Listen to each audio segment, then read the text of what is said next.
Welcome back. It is April 11th, 2017. With all of the turmoil that's going on geopolitically and geofinancially, the U.S.-Japan relationship is by far one of the most important, especially if you're sitting here in Japan.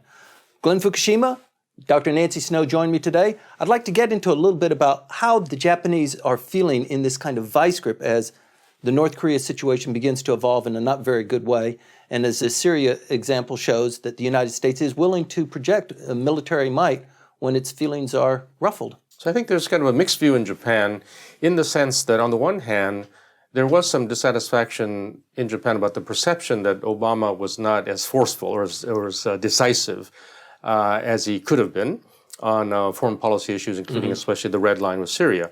So on the one hand, I think there's some relief that the president now is someone who is decisive, who takes action, and who wants to kind of project strength.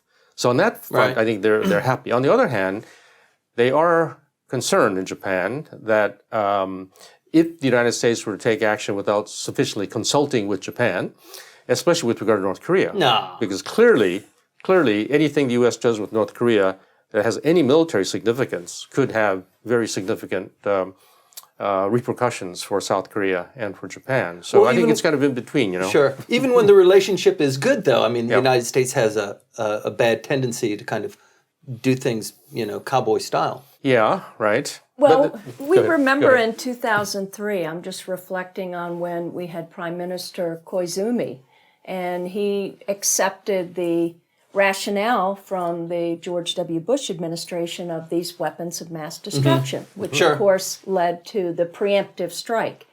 In this case, it was the use of chemical weapons that led to a strike, and they killed many children and families.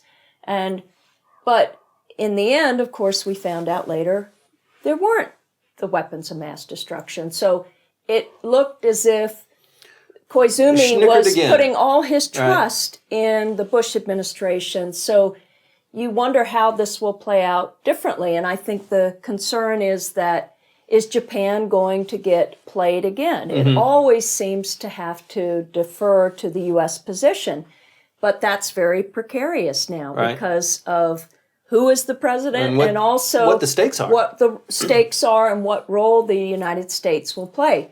We've already talked about how the emphasis is on CEO corporate level, big donors, again, who were criticized during the campaign as too influential on the opponent's side, and then the military. And the military is clearly going to take not only the hardline approach with the strike in Syria, but also is going to be have the public diplomacy funding. So the military is going to shape the narrative of the United States in the world, both the U.S. economic sector and the U.S. military. So that's going to really play out differently here. And Japan, where is Japan's strength? Not so much, I mean, it's still a very strong military, but it's not seen as this offensive military in the world. It defers to the U.S., so its strength is still economic. So that would suggest that U.S.-Japan relations economically will be the emphasis here. What's going to happen, though, to the changing security apparatus? You would hope that the U.S.-Japan relationship is founded predominantly on the economic role, but we've got the vice president that will be visiting in less than 2 weeks now, and it looks like the ability for them to prepare for that level of a summit, it's not really a summit, it's an economic forum, seems to be lacking on the U.S. side, whereas the Japanese, they didn't go through an election. Their bureaucracy has been pretty much standard. They're career bureaucrats, and they've got the papers and the briefings, down pat. You know, it's very interesting. I was giving a talk yesterday to a group in Japan, and they were just really surprised and really puzzled. They said, 4,000 new people come into the U.S. government with the change of administrations. So we can't imagine something like that happening in Japan, because it's true. In 1993, when Hosokawa became the first non-LDP prime minister in 38 years, in 2009, when Hatta became the Democratic Party of Japan prime minister, on those two occasions, the bureaucracy didn't change at all, you know. And so to have these, 4,000 new people come in, it's just a complete changeover of senior people is I mean, the U.S. and Japan are so different. And I think the European other countries are kind of in between, somewhere in between.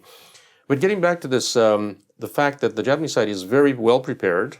The U.S. side, I think, doesn't have the people yet to be able to respond in a very detailed way to Japanese proposals. So one thing is the economic relationship, which I think will undergo some change between the U.S. and Japan. The security relationship to this point has not been changed that much. But one of the things I think that in addition to the relationship between North Korea and the United States that Japan is obviously concerned about is obviously the relationship between China and the United States in the aftermath of the Xi Jinping visit to Mar-a-Lago, because here again, you have a situation where Japan does not want the United States and China to get so friendly as to create a G2 that will kind of exclude Japan and kind of rule the world. On the other hand, they don't want to see open conflict between the United States and China because Japan may be in a position of having to choose between the two, and once choosing, it'll piss off the other side. Right. So it's both with regard to North Korea and with China.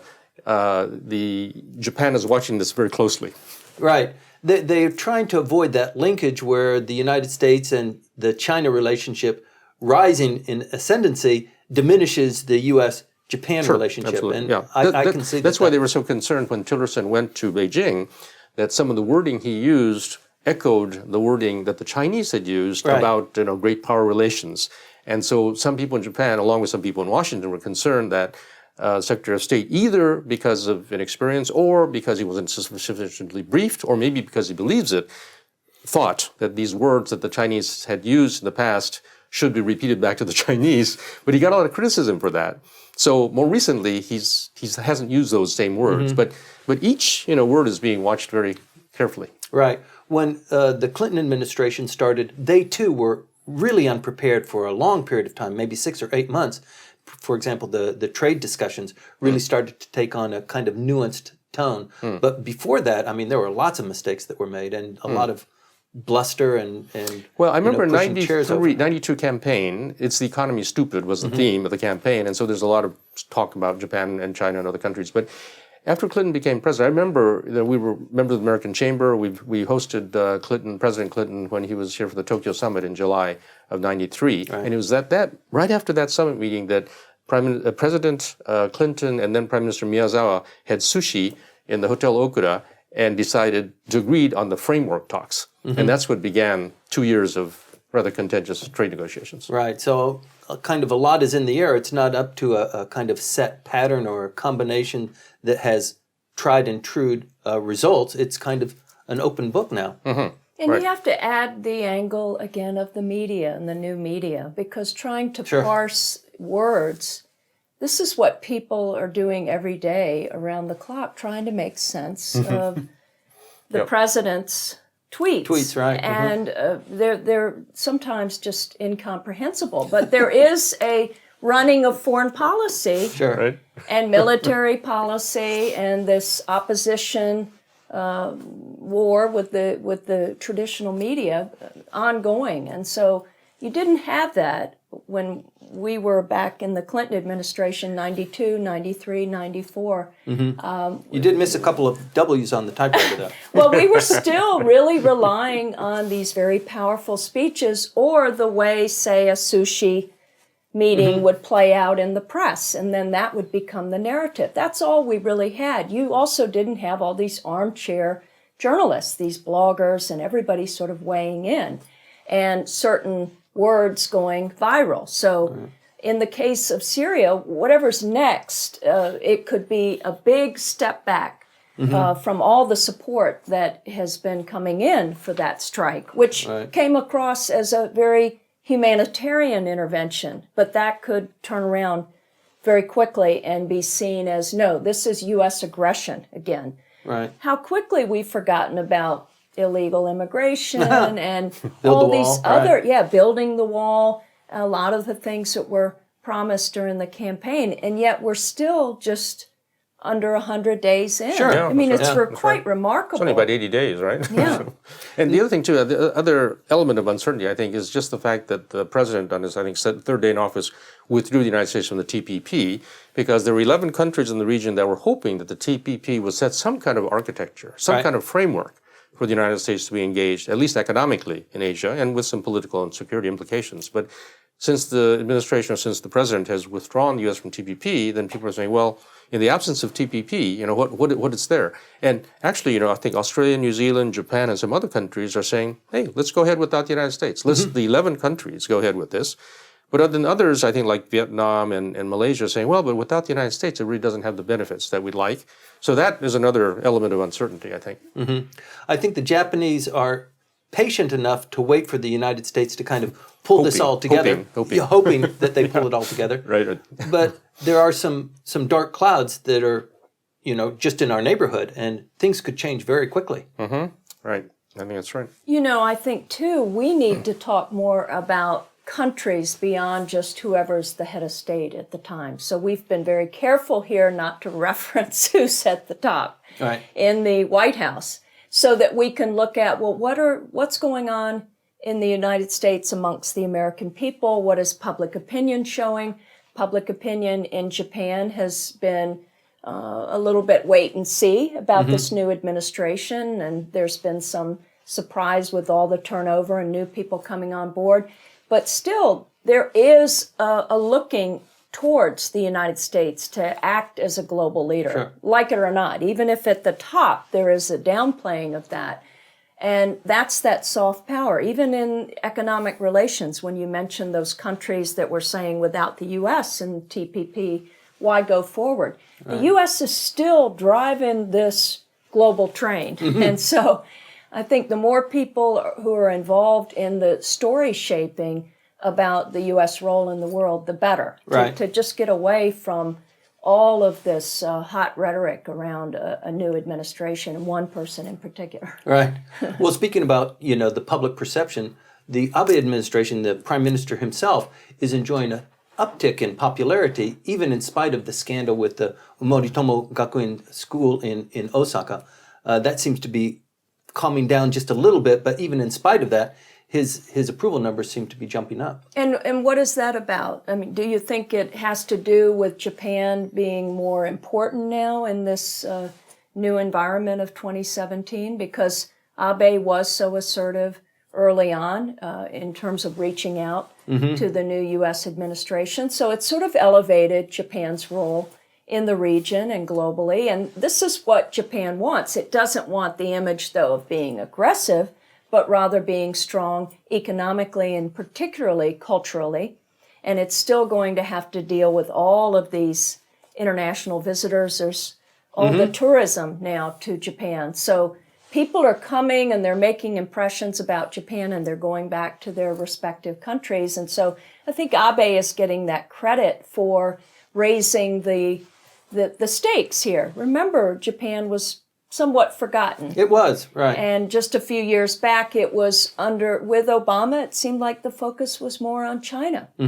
And so, I think it's true that stability is what actually gives a lot of the strength to Abe, because before he became prime minister, as we all know, there were 6 prime ministers, one in a row for over a 6-year period. So just the fact that he's been in office since December of 2012, and, I think Angela Merkel may be the only leader among the G7 who is been in office longer than Abe.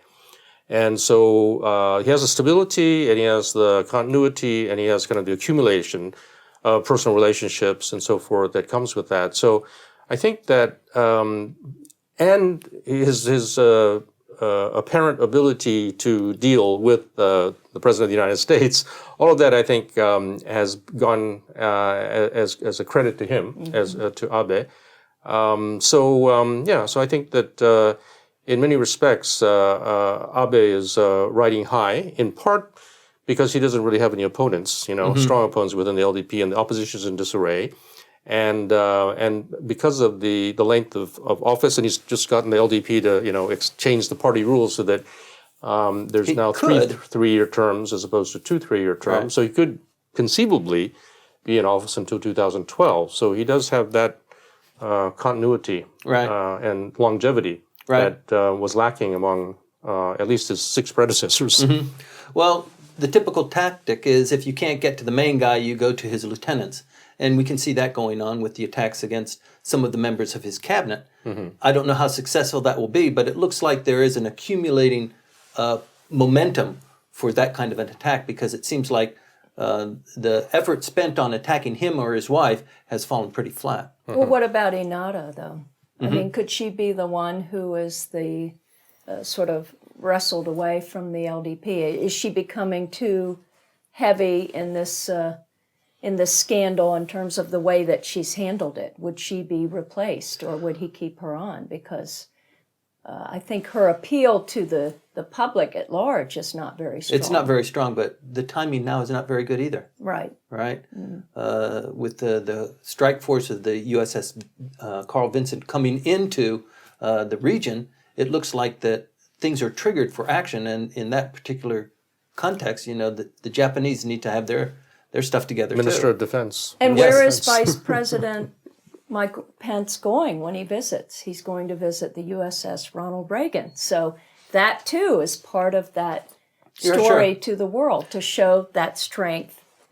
Peace through strength? No, that was Ronald Reagan. But Well, the first member of the cabinet to visit Japan was the defense minister. That's right. And he was followed up by the Secretary of State and then Vice President. the Vice President.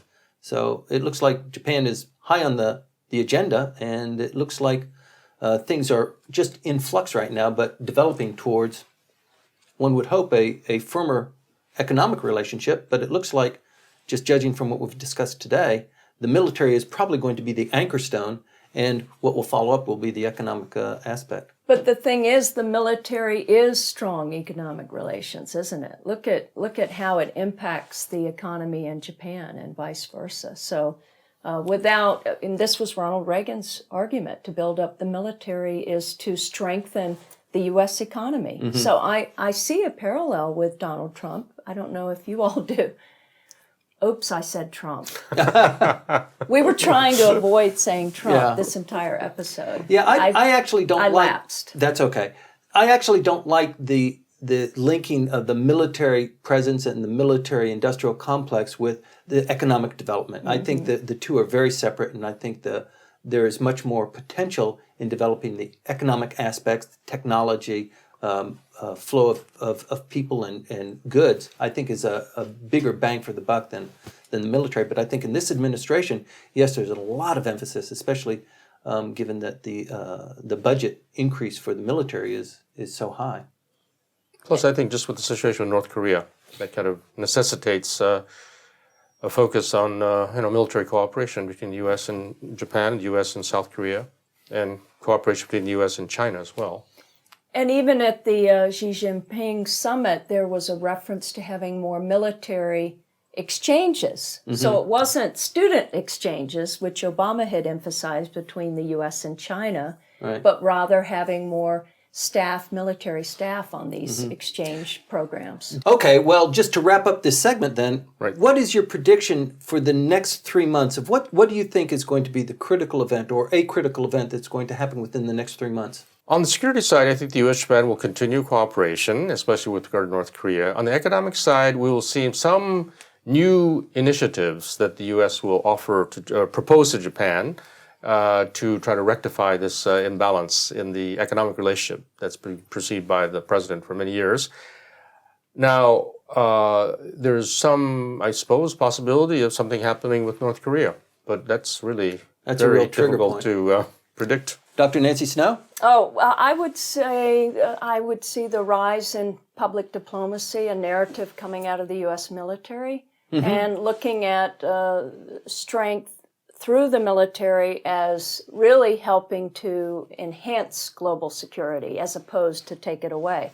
But there will still be a lot of protests against this rise in the military budget and this decline, not only in State Department, but in social services, social welfare programs. So the entire U.S. government infrastructure is getting deconstructed, to use Steve Bannon's words. And so there's going to be a lot of rallying against that. And the mood in Washington will continue to be much lower in morale than, say, in Tokyo. Thank you. What are your predictions for what's going to happen in the next 3 months? There's a lot that's going on. There's a lot of uncertainty. Please keep watching and please stay tuned. We're going to continue to follow up on this.